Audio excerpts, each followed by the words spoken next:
नमः शिवाय। दर्शक बंधु जय जगन्नाथ। दर्शक बंधु महाग्रह शनिंकर बक्री गोचर मीन राशि रे महाग्रह शनि 138 दिन समय करिवे बक्री गोचर 13 जुलाई रु 28 नवेम्बर।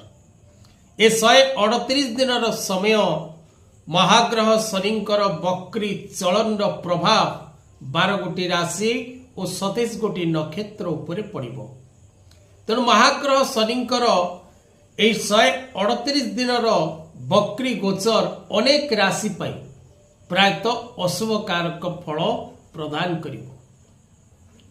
किंचित स्वल्प राशि रहिचंती जो मानक पाई महाग्रह शनिंकर ए बक्री गोचर शुभ फल प्रदान करिबो।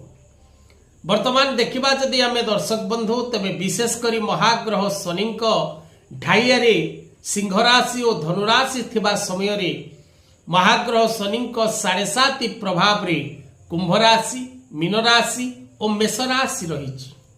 तेणु ए 138 दिन बक्री शनि चलन केउ राशि पाई किपरि रहिबो विस्तृत वीडियो प्रस्तुत करा जाइछि। धर्मज्ञान टीवी यूट्यूब चैनल मध्य को जाई वीडियो देखिबा को कदापि भूलंतु नाही।